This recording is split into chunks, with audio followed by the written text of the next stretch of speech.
everybody, and welcome back to another episode of This Is My Bourbon podcast. The first one after the very first live show, which was a smashing success, if I may say so myself. I am Perry, your host. I am so happy that you guys are here with us for another week. We're streaming live on Patreon right now because just yesterday we hit our next goal on Patreon. And so this is going to become a regular thing for you guys. So congratulations and thank you. Thank you. So, yeah. Cheers to you all. Curtis and Swan are here hanging out with me tonight. We got a really fun little episode I'm super pumped for. If you guys remember a few weeks ago, we had that little blend from Joseph Brazo, which was partially that Elijah Craig 12 from 1997 and then Elijah Craig Barrel Proof. And I got us thinking, why don't we do our own blends for an episode? And so that's what we did. And we all brought ours to the table. This Booker's is not one of them. I had nothing to do with that other than buying it.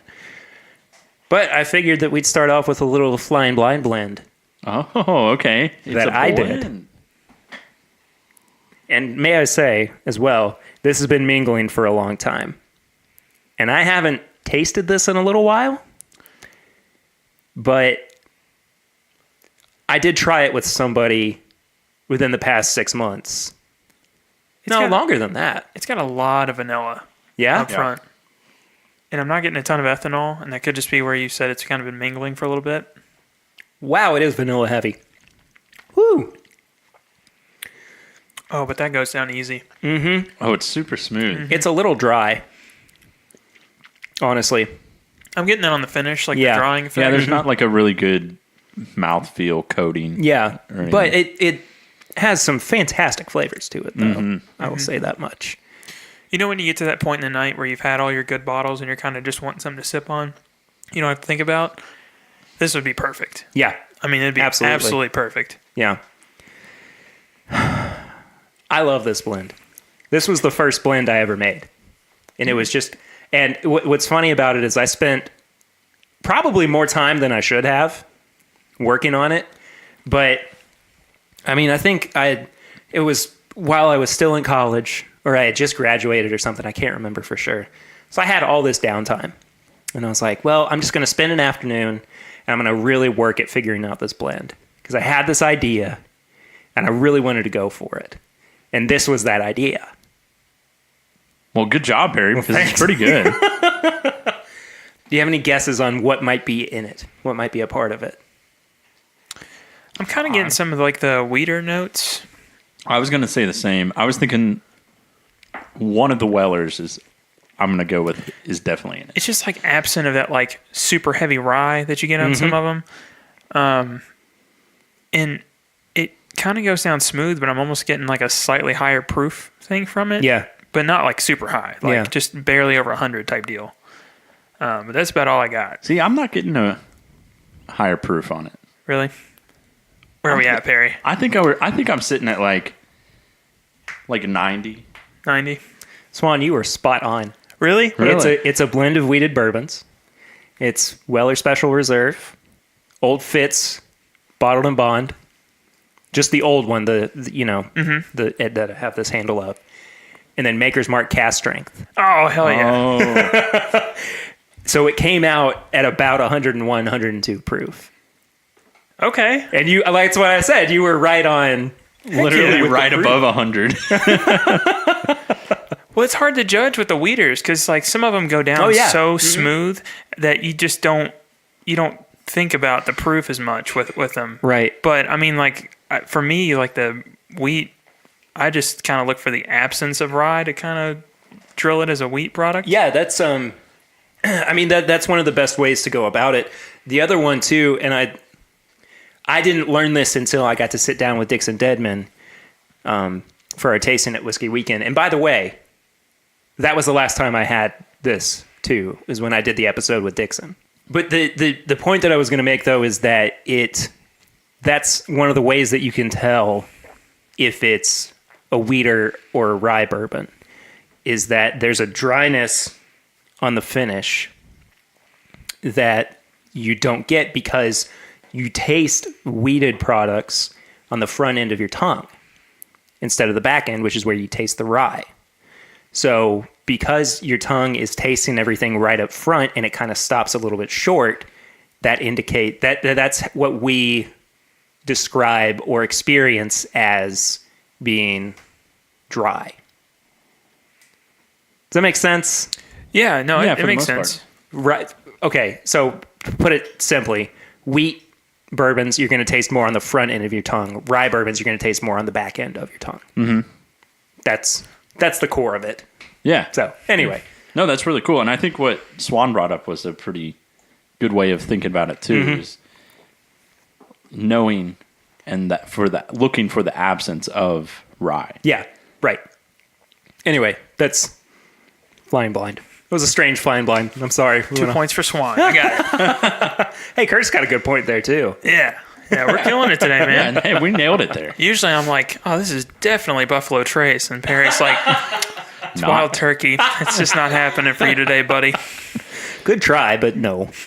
Which I feel like that's most times. Well, Good try, but good try, bud. Yeah.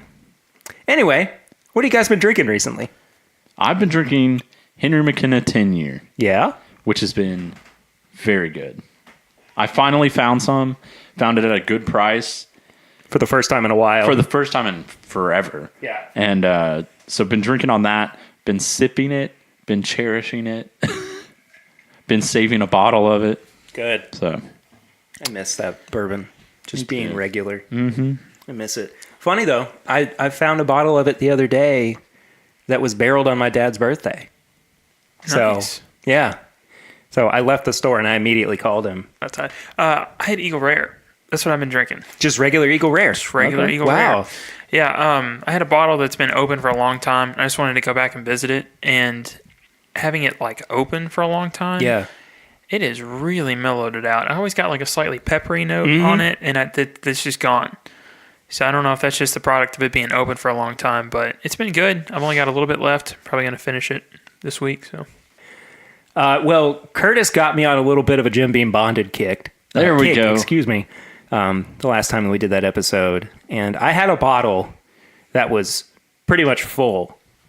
I mean, I maybe had like a sip out of it. And now there's a quarter of the bottle left.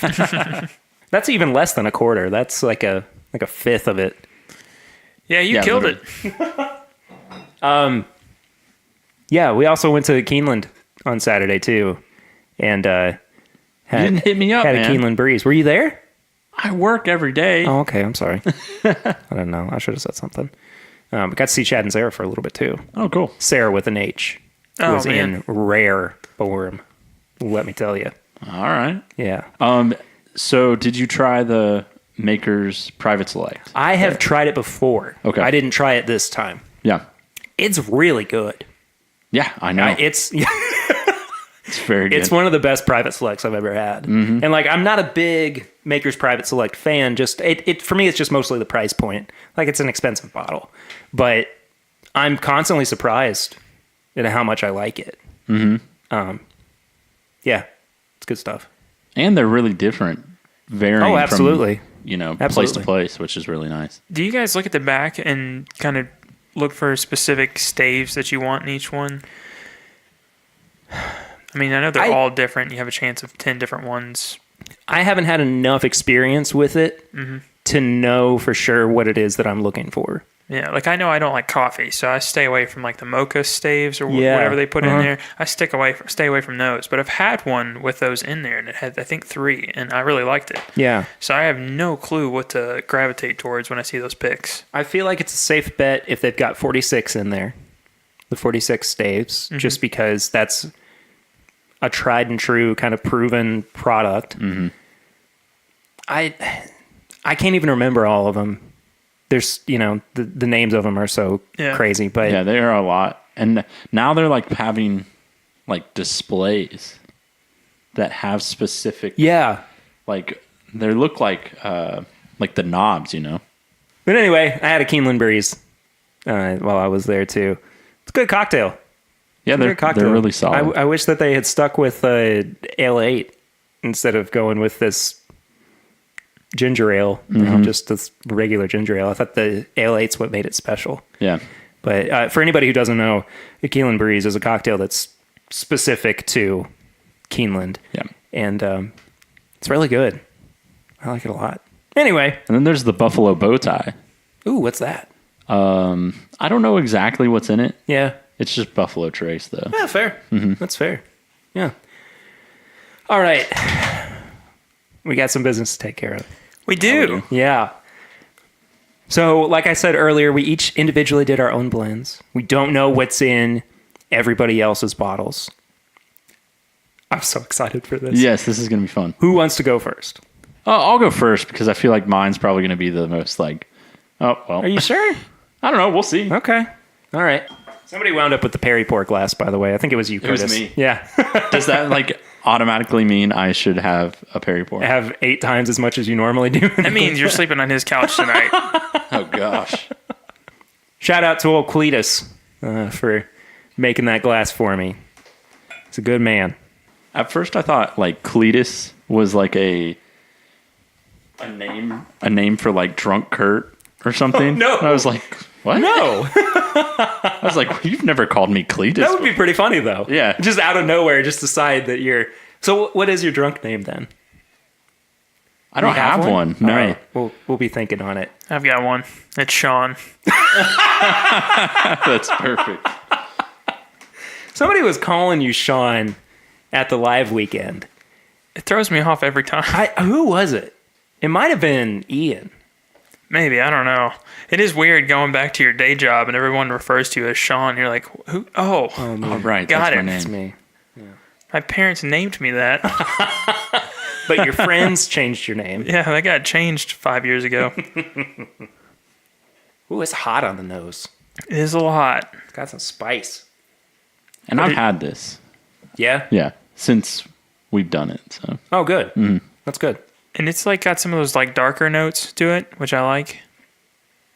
Yeah, there's a like a real cherry nose or note on the nose to it. Kind of smells like a cocktail more than it does just a straight pour of bourbon. Yeah. Which I think is kind of cool. It's got some heat, like building heat on the palate. like on the back, it has that real Kentucky hug. Yeah, it does. Yeah. Ooh. Oh man, You know what this reminds me of? that finish is spectacular. Sorry, go ahead. 1792 Full Proof. Mm-hmm. It gives me that kind of vibe to it. And knowing Curtis, Yeah, I know he's got an affinity for 1792, so it's a good guess. But it does Yeah. have like that kind of like heat to it. The only thing that it's missing from the 1792 is I always get like a banana note on that, and I don't get that on this. This is more like 1792 cherry. always has a banana note on most all of their products. so does and it it's the same distillery, but Barton Products for me. So just straight across the board, no matter what expression it is, I always get banana on there. I do like it though. It's it's hot, so I mean it's probably not the best thing to like start off with, but But if that you finish though, this would hold up really well with like some like if you just had a higher proofer to start with. yeah. So I do like it. Have no clue what it is. I Other don't than know it's clue. not 1792. Honestly, I have no idea. So what do you I think s- outside of 1792? It reminds me of Jim Beam in a couple of ways. Mainly the peanuttiness of it. But as far as what it could be blended with if the first element is a Jim Beam. Shoot, man, I don't know. I really have no idea. I'm going to say this. Let's wait until we're done with all of our blends. Okay. And then we'll reveal them Yeah, that's fair. so that we can. I mean, maybe we could vote, or something. But that way, we all kind of go in blind Yeah. once we figure this out. Anyway. Do you think it's same distillery or Ooh. Hold on. I think that's a good question to ask just throughout. No, I don't think it's the same distillery. Okay. I feel like if it were, I could maybe pick it up pretty quickly, but I don't know. I don't think it's the same distillery. Okay. Yeah. Starting One thing for a loop. It's like not one specific profile. Yeah, I know. That's the beauty of the blend, though, is that you get to do something really cool and really unique. That's why, Dixon with Kentucky Owl or the Carters with Very Old Carter, they're doing something that nobody else is doing, something that nobody else has access to. And it's so unique and so its own. Yeah, I feel like there's just, without like giving anything away, there's a lot of spice, bold, darker. I think so too, man. Hit you with, has that kind of like heat explosion. Yeah. That bomb, that bourbon bomb. I really do like this, though. I've been enjoying it. I think you sold yourself a little bit short, to be honest. Okay. And maybe that's your tactic, is you were like, I'm going to tell these guys that it sucks, and then I'm going to win. Exactly. I'm the winner now. Yeah, little do we know he's been working on this since that podcast. It's like every night going home. Literally like the witch's cauldron, just like, yes. Yeah, he go into his house and he's got like bourbon still set up in his bathroom. Don't come to my house. Or just don't take a bath. Yeah. I think mine's going to be a little bit more mellow. We'll see. So we're going with yours next. Let's go with mine next. Okay. Yeah. So I got good old Swan's blend here. Name's still in progress. We'll get there. I wish we could like get a little closer just to show it's Swan's blend. I spent time on this. I wish you would have drawn a little swan. I tried. Turns out I've not had much practice since I left school. It's all right. Maybe next time. I'll get there. I want to ask this question, and I shouldn't. But I want to ask, like, how many are actually in your blend? And you don't have to tell me. It's very, very... There's 2. Okay. I'm just going to say that. Yeah, I'm not going to add okay. anything else to it. And I'll say that about mine is there was 2. You want to know something funny? You had 3. No, mine has 2 as well. Yeah. And this is actually... I made 2 bottles of it because I wanted to try it because I thought I don't want to mess it up with a third one. What the heck is going on with that nose? Yeah, I didn't want to mess it up with a third one. And I added a third one and didn't care for it as much. Holy This is birthday very cake mellow. bomb, Batman. Yeah. That is wildly sweet. I wanted something different. That's You all got I'm- it. Yeah, that's all I'm going to go with. You nailed it, dude. My goodness. With that being said about it being sweet, it's not, I wouldn't say it's displeasingly sweet. No, I think it's very interesting. Yeah. And I did the math on the exact proof too. Oh, did you? Yeah. Nice. Because I'm a nerd. So I got that down. I did the I math. need to do mine as well. I'm not exactly sure if I got it right, but I'll let you know. Yeah, I'm definitely getting the cake, Oh, it's like cake batter. It's like straight up cake. Yeah. Like almost like a cookie cake to a degree. Kind of like those, the like cake pops. Yeah, That's kind of what I'm it is. getting. That's it's like what it is. It's like a cake pop, but it has that kind of like hard icing. Mm-hmm. So that's super specific. No, Okay. I'm all right with it. I'll eat those cake pops. Yeah. Bring them on. It's like water. It doesn't have any of that sweetness on the on the palate. Oh man. What a difference between the nose and the palate. That is wild. Mm-hmm. Oh my gosh, Swanee. Went for different. Yeah, no kidding. Mm-hmm. This is a thinker. Do you have any guesses? No, I don't. I can't even I can't pick approximate anything. Yeah. what it's like. Swan's blend is what it is. It's the Swan's blend. I'm not tasting anything because I'm trying to think. You really threw me off with this one, Swan. Yeah. I want the goal for me was to make something different in the sense kind of like Woodford does, where they kind of spread out their flavor wheel that they do. Like if you ever see one of those where it's got like different flavors all the way across, kind of spread it off to where it's not hitting one particular section. Yeah. So like if you have Booker's, you immediately get into like that barrel char, the peanuts, the dark notes, and then like the dried fruit. They always go lean that way. This one's kind of all over the place. It's everywhere. Yeah. Yeah. Which It starts out with the floral kind of fruitiness. Yeah, a little bit. The more that the nose is opening up for me, I'm getting less of the sweetness. And it's funny because it's actually transitioning into something a little bit more savory. Curtis is going back for a second pour. Yeah. Some would say a Perry pour. Perry pour. It really does drink like water, though. I mean, it's so easy to drink. Mm-hmm. I'm getting more on the back end than I am the front end.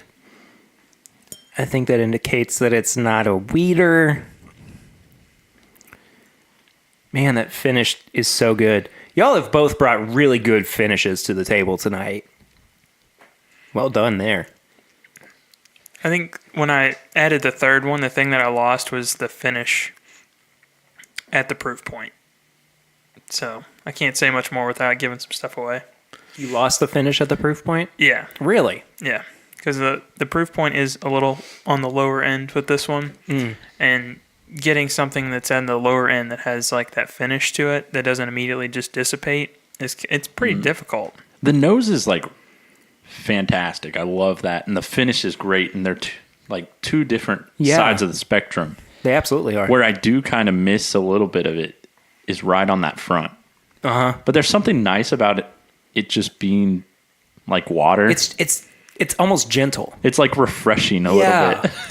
The only thing I don't like about this, and I'm going to kind of rag on it a little bit so you guys can join in, is it's got the Woodford effect. It's kind of like it splits off into every direction. It doesn't really follow one narrow path to kind of define it as a good profile. And it's just an easy drinker that if I were to put this up against like a Four Roses cast strength or like Elijah Craig, it would be a little difficult to say this is my go-to. Yeah. But if you were transitioning from 80 proof Four Roses, and Jim Beam White Label, this might be a good step. Yeah, I see what you're saying. Like it's not a heavy hitter. But it's super, super approachable. And I mean, whatever the heck this is, if it were available, I'd probably buy a bottle of it. It is two things that are available. Really? Okay. Okay. All right. That's exciting. It's so much like water. Like I could really get is. real dangerous with this. Oh, this old Pear Bear would be making an appearance. Yeah. He'd be coming out of his cave. Coming out of hibernation. Here we come. Good job, though, guys. Seriously, those were two great blends, whatever they may be. How funny would it be if somebody didn't blend it? Just was like, I didn't do anything. You know what would be great, too, is if, you just poured something straight out of the bottle. Like, here's William LaRue Weller Yeah. from 2018. Yeah. Got one of the little Elijah Craig hand Yeah, grenades. I had an empty Elijah Craig barrel select, and so I just figured I would use this to blend around. I got an old tub bottle. I thought that's what that was. Oh, man. Sorry. So I had some inspiration with this blend. I had a little bit of help from somebody. But as soon as I found out about this, I immediately went and did my own blend version of it just to see if what I was coming across was going to be as good as I was hoping. I was thoroughly surprised and excited about this when I first had it. And you should be. Oh, that's beautiful. I think this is the best nose out of all three. I agree. And if going back to mine, I'd like to see something that's a little more consistent from nose to palate. Yeah. Even though that was fun, kind of having that like Total difference. harsh transition. This is good. This has got I'm some of getting- that like dark fruit to it. I was getting a little bit of like the cherry. Mm-hmm. I'm also. It smells like a weeder too, to me. Could be totally off on I'm it. looking away so that I don't give anything away. I'm gonna get real specific here. Have you ever had like trail mix with like dried cranberries in it? Yeah. That's what I I'm see getting. that. I Okay. totally see that. A little salty. It's got some, to that point, it's almost like a salted caramel note to it as well. Yeah. It complements the cranberry that you were talking about. Yeah, for sure. Whoa! I thought you just drank the whole thing. I was like, wow, you really like this. So I don't really get like heat on the nose, but I kind of get like the richness from a high proofer. And then when you hit the palate, it is not Mellow. there. The proof is not there. At least it doesn't appear to be there. But all that flavor is still there. Yeah. Yeah, it's like, it drinks like water, but has all the flavors that I want. Oh, yeah. It's so... My mouth just feels fully coated, too. I mean, the mouthfeel is exceptional. This to me That feels finish too. You're bringing the finish to the table, man. That's nice. It has this like long, slow burn. this is what I would want if somebody proofed down a Booker's. Like if you use some water to proof down a Booker's, this is what I want. I would And some of agree those- so much with that. Some of them feel a little fractured when you break them down with some water. Yeah. And I don't know if that's just a product of like this has probably been sitting for a while and those Bookers are basically just flashing whatever water you got sitting around in it. But this is kind of what I imagine it should taste like. Yeah. I just feel it everywhere on my palate. It's so full and so bold. I'm sorry I'm patting myself on the back. No, you I don't should. mean- I don't mean to. But like even the oakiness is coming through quite a bit. It's got like a little bit of a dusty funk too now that I'm going back to the nose. Interesting. Just kind of like, I don't know how to describe it. I keep going back to this on multiple podcasts, but like the dusty notes for me, instead of getting hints of this and hints of that, it's like it kind Like a of, smack of one thing. it's basically turned into a wall and moved its way up the Glencairn. Yeah. Right. So I get that a little bit as far as like, it's just a very, very solid put together nose that raises the top of the glass that you get with not a ton of ethanol, which is good. I would drink this. I would drink all all three the of what time. we've done. Oh no, I absolutely would too. I think we brought 3 very different yet very good. I think blends we to- should do this again Oh, and absolutely. then have it be like a Patreon exclusive. Yeah, where let's do it. We like send little sample bottles Oh, yeah. to them. Let's do that. Yeah. We'll work out the logistics a little bit later, Patreon, Exactly. but that's coming your way. That is very good. It's very good. Are the bottles readily available? No. Kind of yes and kind of no. Okay. One of mine is readily available, kinda. Yeah. See, that's kind of where I'm sitting too.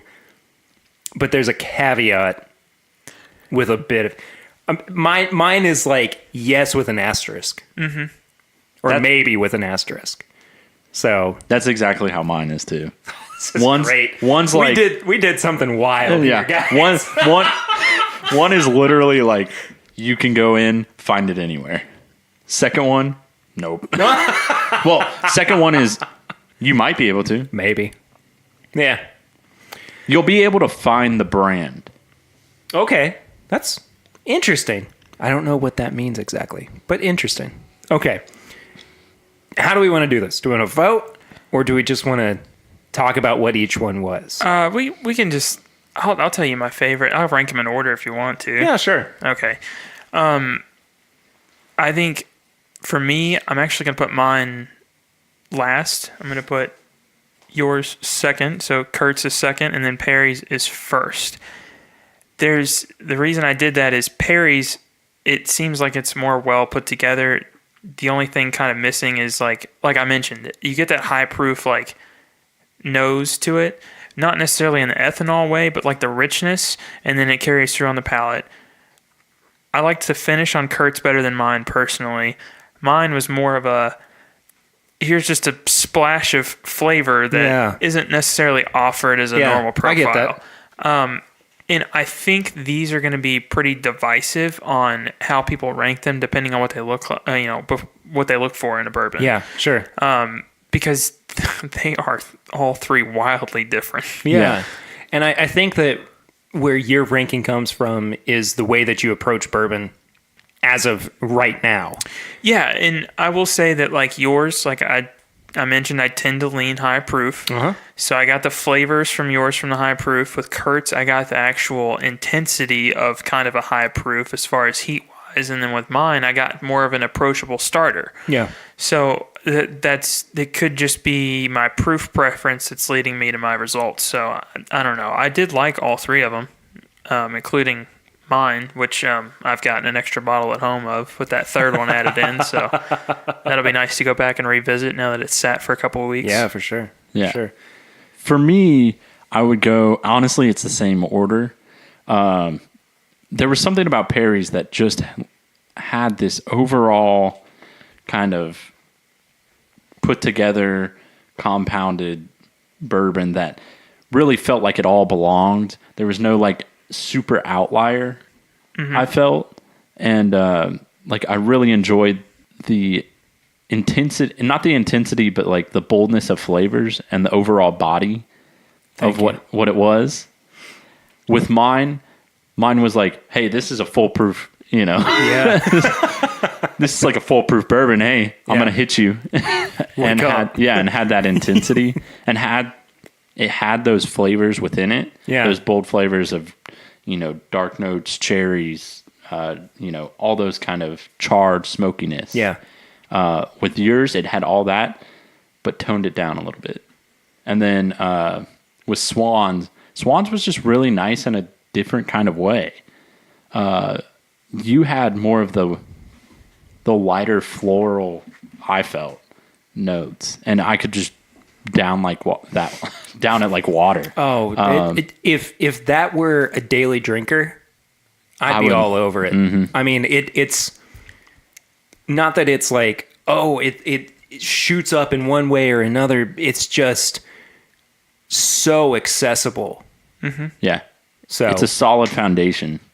I really enjoyed it. Yeah. So what was your ranking? You, me, Swan. All right, I'm going to echo that. Okay. Yeah. And that honestly might be more that my palate is more dedicated to that darker side. Yeah. As we've talked about a lot. Yeah, we've talked about this before, but it's totally not a like Swan's was bad, Kurt's was all right, mine was really good. It was just a matter of preference for me. And I think that what you brought to the table, Swan, seriously, is it could very well be a product for daily drinkers. Mm-hmm. I'm excited to find out what it is. I'm excited to tell you based on your description of it. Kurt's is like, I want to take a step past that and really kind of wade a little bit into it and experience new flavors and things in bourbon.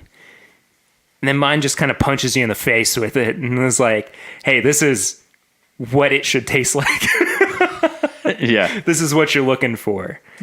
And I mean, I don't mean to, again, I don't want to pat myself on the back. Do it, man. I'm solid. Really happy with how this turned out. Okay. Swan, will let you go first. Start with the proof. Talk about how you came to making this blend happen. And then tell us what it is. Okay. So the proof is 92.75. It drinks like it. Okay. That's what I thought too. So the idea behind this is I was going to take a bottom shelf daily drinker that I did not care for, that I thought that I should like.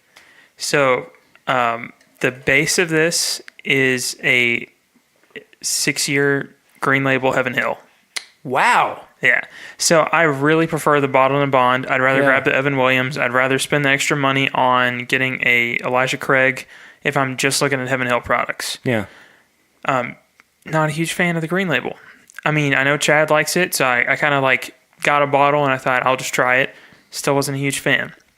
So I wanted to mix it with something that I thought it was missing, which is that slightly higher rye, slightly more proof. I just wanted to see what I could put in it. So it's Wild Turkey 101 rye. Really? Yeah. And the ratio is 75% of the green label and 25% of the Wild Turkey 101 rye. Really? Yeah. That is so wild to me because I recently, Monica and Brian and Tammy, who are patrons of the show, sent me and Jason from the Mash and Drum a flight to do blind. And one of the ones in there was Boo Rye from High West. And that's a blend of bourbon and rye. Mm-hmm. I had just recently tried Forgiven too. And that reminded me so much of that. And I was going during yours, does this remind me of a bourbon and rye blend? And it just didn't. Mm-hmm. So the fact that you did what you did with that, it's 25% of it wild. too. Huh. Yeah. That is absolutely wild. And I've never had a rye blend on that. Well, you'll have some in a little bit. Yeah. Because Swan So actually that was- brought the Wild Turkey Forgiven. Yeah, so that was totally different. Oh, Yeah. I guess I've had that then. So I guess I have. Yeah. But it's been so minimal that I didn't. Sure. I just really wanted to press for something a little different because I know that like I was looking for more of a beginner style bourbon, and this has got the proof for it. It's close to Elijah Craig as far as the proof, and it's got mostly, the Heaven Hill product in it. Yeah. And the kind of point of contention is not everyone can find Wild Turkey 101 rye. If you can't, substitute the regular 101, and I'm sure you'd get, maybe a little bit darker notes to it, but you'll still get that high rye bourbon and add it into it. And I just think 101 is kind of hard for people to accept as their first drink. Not everyone, but some. Yeah. So it's kind of like a transitionary type deal. Yeah. I definitely That's would fair. agree with that. Yeah. Mm-hmm. All right, Kurt. All right. You ready? What'd you do? Okay, so this is an 114 proof bourbon. Whoa. Yeah. Okay. So Drank like it. yeah, Did? no, it definitely absolutely did.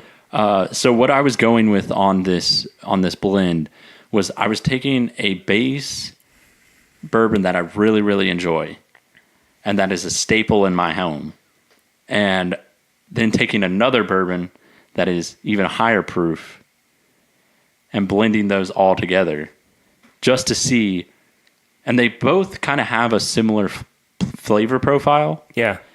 But I wanted to see what would happen with it. I had no clue, no intentions on what would happen on it. So this is 50-50 Jim Beam bonded with There you go. with Booker's Kitchen Table. Whoa. Wow. Okay. Really? Yeah, Hey, it's a watered down Booker's. It's a watered it's down a watered Booker's. down Booker's. All right. Wow. You asked me if it was the same distillery, and I said I don't know. You said To you the don't. point of no. No, you said no. No, I said no, yeah. Uh-huh. And it was. Same distiller. Dang, man. That's fantastic. I thought it was pretty solid after having it. And I was wondering, I was like, this is prior to like having you guys talk about it. When I had it, I was thinking, okay, this tastes like kind of Jim Beam bonded, just kicked up a lot. Yeah. And then does that just become Booker's at that point? Or Knob Creek single barrel. Yeah. Or, yeah. But Man. but it tastes different than like a Knob Creek single barrel or. And it didn't remind me, even though it's the same proof, of Old Granddad 114. Yeah. It did not remind me of it at all. No, not same at all. proof, same distiller. And I thought the thing that was crazy about it is I don't remember giving the notes of that kind of like trail mixy type stuff Yeah. at all to that Booker's when we reviewed it. But with this, I got it. So I guess just kind of the mix of it, you're literally making a trail mix of bourbons, and it came out, it came out a little bit, different. I like the profile on it. I do too. The thing that kind of is a little different though is now that you told me that basically the Booker's got proofed down, it still kind of, to me at least, drank like the Booker's. And I guess just because Jim Beam has so much of a kick to it It's already. the punch, yeah. Yeah. Or kick. Yeah, so I mean, now I'm thinking like, hey, I can just water down some of my Bookers, but instead of with water, I'll just add some Jim Beam bonded and then make it stretch out a little. You know, so I mean, Exactly. That's not a bad idea by that's any not a means bad either. idea. I could have made that Kathleen's batch last twice as long, man. Could have. Yeah. And one thing that I really noticed was through doing this, the comparison between Jim Beam Bonded and Booker's Kitchen Table. How obviously Booker's is going to hit harder and have a more complex profile and more of those notes, those darker notes. However, Jim Beam Bonded's like right there. Yeah. I totally Like agree. by itself. Yeah. And that's where you sit there and you go, well, let's look at the price point, the availability kind of thing. I don't think there's anything wrong with it. It just, what you did was took two really good things that just happened to complement each other in such a great way. I can't believe that you were like, no, it's fine. Well, You just talked it down so much. And you're like, it's not even that special. It's really good though. It is solid. I mean, I guess the reason I did that though is I was like, well, is it just Booker's really? Yeah. Like, is the Booker's overpowering the Bonded? That's fair. All right. But it's solid. Yeah, it absolutely is. What's going on here, Perry? Okay. So this is right up my alley. Okay. This is 104.47 proof. And I thought I got specific. All right. I got to the 10th of the decimal. Is that the 10th or the 100th? I don't know. I hate math. Anyway, so I am by nature, and it's kind of dissipated a little bit recently, a bit of a procrastinator. And I put this off for a little bit. And I was just kind of waiting for like a little bit of inspiration. I was on Facebook, and I saw that a buddy of mine, Ty Gallenback, who is a listener of the show, listener of the podcast as well, had said that he had got a decanter that was bigger than he had expected. And I was like, okay. And he had made a blend in it that for 2 hours had been sitting, and he said was really good. And I was like, well, I'm going to go and try this later. It was a 2/3 to 1/3 blend. It was a 4-grain product. I thought, this is going to be wild. I was like, if this works out, I'm in for a real treat. And it was Weller Special Reserve, 2 parts, and Elijah Craig Barrel Proof B518, 1 part. Wow. Okay. Yeah. Okay? So, here's where things get weird. I took the Weller Special Reserve to another level, and I used a pick, which is not very common, but this one in particular was picked by Harlan Wheatley, the master distiller at Buffalo Trace. So, Hey, Perry, can you find this bottle? Maybe. No, you can't find that this was the bottle. asterisk, though. There's is that no you can asterisk there. No, but here's the thing. Weller Special Reserve, just regular, with the Elijah Craig Barrel Proof B518, is still fantastic. I just took it a little bit further because that was it's up there. That was the best Weller Special Reserve I've ever had. I think I had it. It was very honeyed. I haven't had it. Yeah. I'll find it. It's around here somewhere. But I was like, here we go. This is it. And that's been sitting for a couple of days. 2 days. That's solid. But I've known is about it. I've had the beautiful. inspiration for it for a little bit. Yeah. And I just finally got around to it. And And- this is what I want a 4-grain bourbon to be. It has that perfect combination of hits you real strong at the beginning, is full of flavor, carries all the way back to the end of the palate, and then just kind of explodes with the finish. This is, for me, an ideal 4-grain. I remember when we first started drinking like bourbon past just having it at a party occasionally. you explicitly telling me I've never had a 4-grain that I like. Yeah. I did say that. For you to blend a 4-grain and think this is it. Yeah. That's crazy. Uh-huh. And it's really good. Yeah, it's solid. It's really good. So big thanks to Ty Also- Gallenbach for that. Also, we've been on win one, there. man. I picked that was Yeah. weeded bourbon. Yeah, you really have. Wait, I didn't we've been hitting practice the or points, anything. man. We're shooting threes open. How here. good was that, though, man? It was very good. It's good. That's where that heat was coming from. Was the Elijah Craig, Yeah. Uh-huh. and that's what I couldn't pick out. Yeah. I was like, I know that there is a weeded bourbon. There's It's something- probably Yeah. Weller, but I couldn't pick out the heat with it. I was really trying to think, what is it that I can do with this that marries and mingles what I love the most about bourbon? This was just kind of like just by happenstance that I saw that Ty had done this. And I mean, it couldn't have gone better. Couldn't have turned out more perfect. So here's a question: how many blends have you done? Or just as everyone as a whole, how many times have we blended something? outside of just like intentionally doing it, or because I mean, like I'll wind up with a couple glasses from time to time. Intentionally blending a bourbon. I've probably done it 3 or 4 times. I've done it twice, and I remember my first blend. I did 1 part Old Granddad 114 and 1 part Weller Special Reserve, Interesting. and hated it. Yeah. It was not good. I saw somebody that recommended I could imagine that. and it was one of those too where like I blended it in my glass, and I went out of my way to like make sure the proportions were correct, and then I tried it, and it didn't have any time to mingle, but I was just not a fan. Yeah. But this one I like a little bit better. Still more of a beginner type bourbon. I probably would have liked it a little bit better had I just started drinking bourbon, or I was trying to get away from, Makers and Jim Beam White Label. Yeah. Yeah. This was the first time I've done anything. But that's why I think I took an approach of like, let me take 2 things of what I wanted to do that I really enjoy and just see like what happens.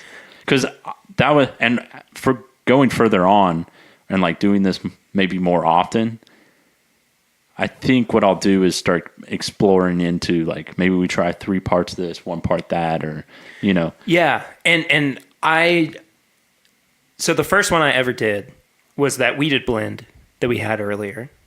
And for me, it was meet somewhere in the middle with all 3 of these. And I think I did that, right? The second one that I did was I like this aspect of this particular bourbon, and I like this aspect of this particular bourbon, but they're both missing those complements. So say one had more floral notes to it, but it didn't have the classic bourbon flavor. Then the other one had the classic bourbon flavor, but it didn't have those floral notes. So when I married the 2 of them together, and I think that was even a 1-to-1 blend, it came out really nice. I can't remember exactly what that one was. I might have to go back and do a little bit of digging. I think I still have a little bit of it around here somewhere, but that was my approach with it. The third one I ever did was a Heaven Hill 4-grain, just to see what it would be like. So I did equal parts, and Bernie Lubbers actually got to try it when he was over here. It was equal parts Larceny and Elijah Craig. And that for me was kind of like, hey, this is an untapped thing that Heaven Hill hasn't gone for yet. They should try it. And it seemed to work out in my favor, in their favor maybe too. But, and I mean, this one was just kind of happenstance again. And it is what it is. That's all I'm going to say. I'm happy with it. Yeah. I'm really happy with it. You should be. And again, I said that, I used that particular pick, but I have tried it also with just regular Special Reserve. absolutely nothing wrong with it. It's a very fantastic pour. This just kind of elevated it a little bit for me to the point where I was like, this is what I wanted. This is what I'm going to present. So, anyway, I would like to have some more bourbon if you guys are interested in that. Or whiskey. Yeah. Because this was something that came up a little bit ago. This is a Wild Turkey Forgiven that Swan brought along. Yeah, it's got a fun little story with it too, which you can look up. But I like it. It's recently, they're not making any more of it, but people seem to keep finding it all over the place. This is batch 303. I think they just had the 2. Huh? I think they just had the 302 and 303. The 2 batches they put out. Why didn't they start from 1? I have no idea. No clue. That doesn't make any daggum sense. Will you forgive them? They have been forgiven. Okay. Old Pear Bear gets a little bit crazy sometimes when he's not had dinner and he has to record a podcast. Yeah. I can tell you right off the bat. That's like me every podcast. Right off the bat, I like it a little tonight. bit better. Today I'm good. Better than mine. Today I had dinner. See, this is what I would expect from a bourbon and rye blend. Yeah. Yours was such a weird shot in the dark. It was. This one, you get more of the barrel char and kind of the sweetness that you get for a normal bourbon, and then you also get that rye spice. The rye is super present in this. And with mine, it was more like, okay, you need about 10% more of something because I don't know what I'm smelling here. I wonder if you could... What'd you say the percentages were? It's 25% Wild Turkey 101 rye, 75% Green Label 6-year. Have you tried a 50-50 blend? I haven't. I could probably go home and fill the rest of this up with 101 rye.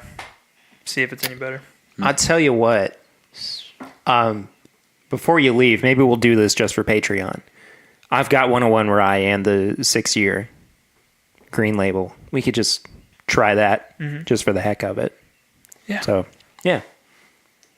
But this is something that I pick up more rye on. Yeah. Specifically. And you definitely on the palate. Too. Yeah, you get a lot more of it on the palate.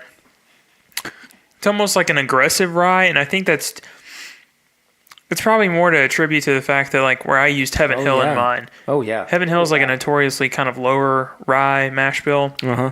And Wild Turkey's already a high rye mash bill just for the regular 101. Yeah. And I don't know if they blended, what exactly they blended with it or the ratios or anything like that, but it was a rye bourbon mixed in with it, so. It's good. How good is turkey, though? I mean, it's impressive, man. Listen, I've hated on Wild Turkey 101.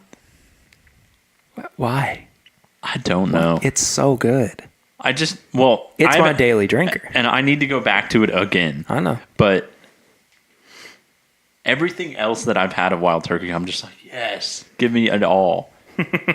Which maybe I just need to... I haven't had Wild Turkey 101 in a long time.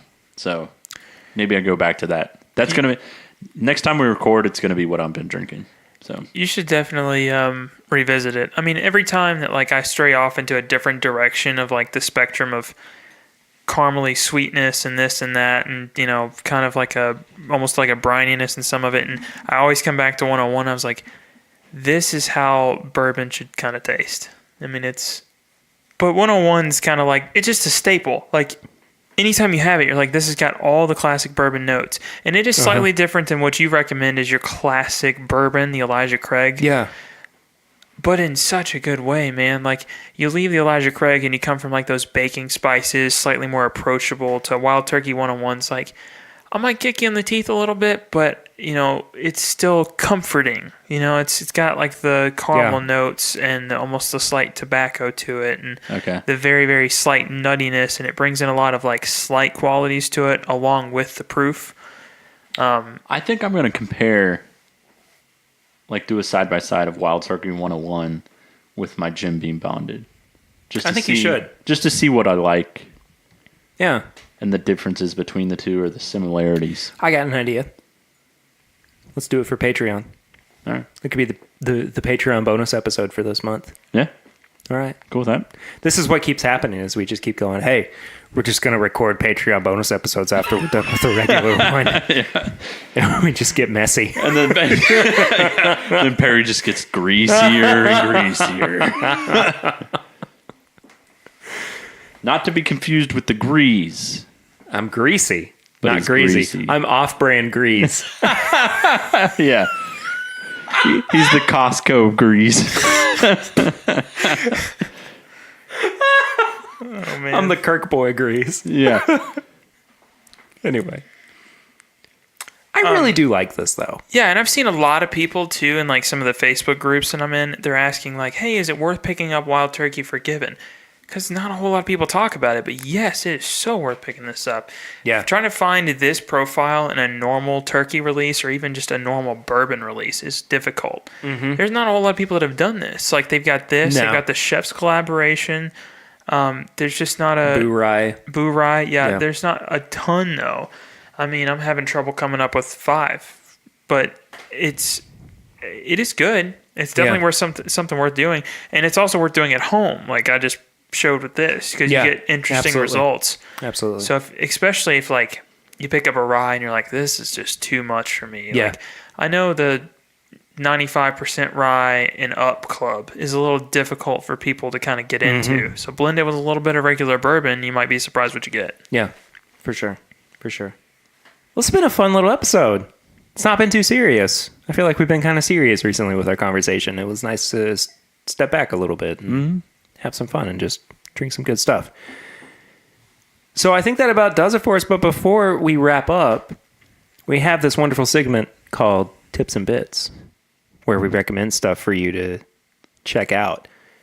I'm guessing that Curtis is going to go first based on Swan's reaction. Totally forgot. At some point today, it was like, hey, you should probably think about this because this is going to be a question you get asked earlier or later today. Nope, it slipped my mind. Curtis, tips and bits? Tips and bits.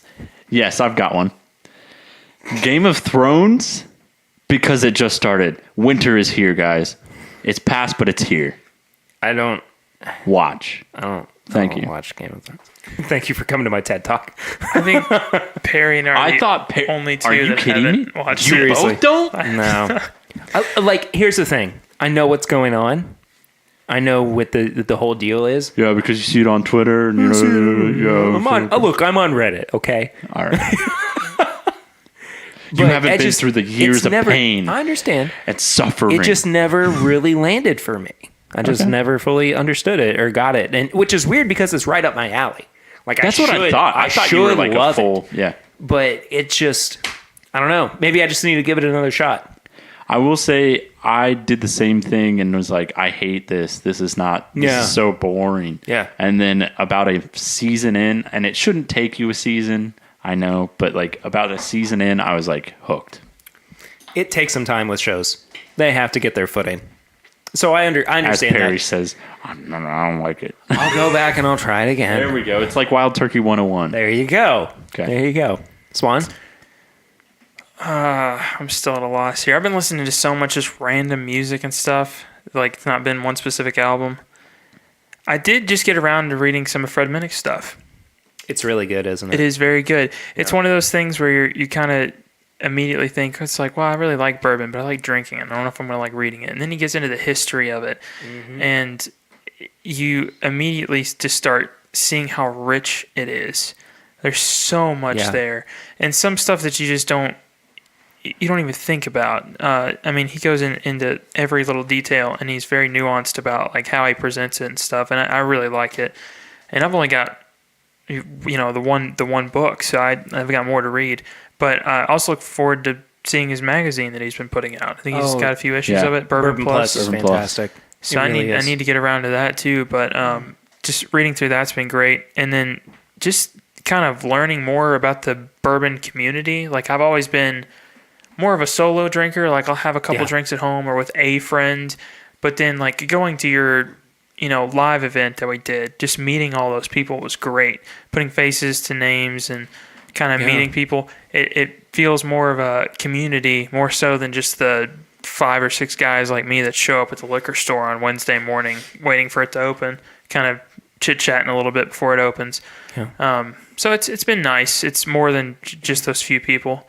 Bourbon's just great, man. It's good to drink, brings people together. It's fantastic, and I'm just now noticing it more than ever. So it's been experience.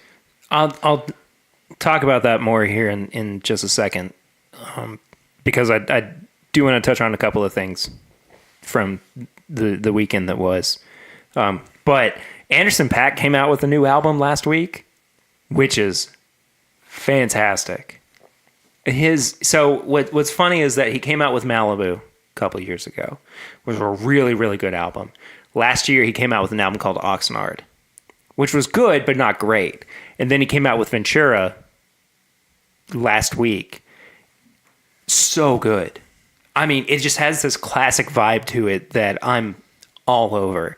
And I was texting my brother Dane about it too. Is he real? He's real. And I was saying this is like an album that I found in my grandparents' basement that had been beat up and only sounds good through these old crappy busted up speakers, because that's how it's supposed to be. And the fact that was my initial reaction to it made me feel like this is something special and something that's going to stick around for a little while. So Ventura by Anderson .Paak, his new album. But I have to address the elephant in the room. And I say that like it's a bad thing, but it's not a bad thing, because the weekend of the live show showed me so much about not just the bourbon community, but the community that we have been able to enjoy together as this show has developed and grown and evolved into something that I didn't think it would ever actually be. And we spent a lot of time together over those 48 hours where we got to sit around the table together and share a meal. We got to have drinks together, tell stories, share laughs, just be able to enjoy each other's company. And I think that is a true testament to what bourbon can be and does for us.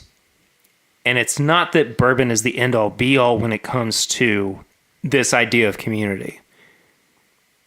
It's the fact that people are able to latch onto something and be able to come together over something that is this special and hang out together and have a good time and say, I want to spend time with you.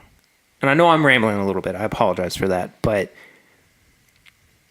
everybody who came to that weekend showed me that this is not all for naught. And things are happening, and we're going to keep doing this. I mean, I've always said, I'm going to do this for as long as I possibly can. And the live show weekend was a reinvigoration of that.